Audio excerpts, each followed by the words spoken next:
6 December Lalmonirhat মুক্ত দিবস।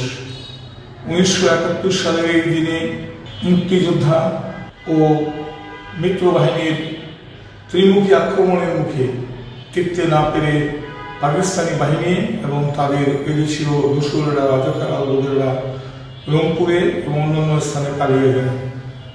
যাওয়ার সময় তারা লালমনিরহাট তিস্তা রেল সেতু দুটি স্প্যান উড়িয়ে দিয়ে যায়। মহান মুক্তিযুদ্ধে লালমনিরহাট বিশেষ করে 6 নম্বর সেক্টর গৌরবোজ্জ্বল ভূমিকা পালন করে। বাংলাদেশে 11টি সেক্টরে মুক্তিযুদ্ধ সংগঠিত হয়। একমাত্র সেক্টর যেটি 6 নম্বর সেক্টর, যা সম্পূর্ণ মুক্ত অঞ্চলে প্রতিষ্ঠার মধ্য দিয়ে মুক্তিযুদ্ধ পরিচালিত হয়। কলেজের পেছনে ভোর ভোর অবস্থায় আমরা দেখতে পাচ্ছি যে সরকারি কলেজের কোনো সারাশব্দ পাওয়া যাচ্ছে না। এদিক মধ্যে আমরা আস্তে আস্তে আগিয়েছি, দেখি যে হাড়ি বাতিল ছেলা ওরা ওখান থেকে পালিয়ে যায়। আমরা সকাল হইতে হইতে লালমনিরহাট প্রবেশ করি। অফিসে প্রাবে আমরা আসি, দেখি যে 2-3 জন মেয়ে লোক ছিল এবং হাত পা বাঁধা অবস্থায়, উলঙ্গ অবস্থায় ছিল। তাদেরকে আমরা উদ্ধার করি।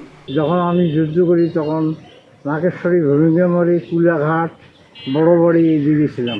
ডিসেম্বরের 5 তারিখে আমরা লালমনিরহাটে প্রবেশ করি এবং চতুর্পাশে হাজার হাজার মুক্তিযোদ্ধা লালমনিরহাট ঘিরেও করে।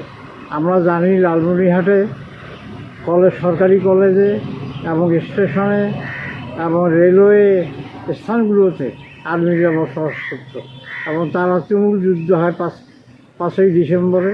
6ই ডিসেম্বরে লালমনিরহাটে মুক্ত দিবস হিসেবে পালন হয়।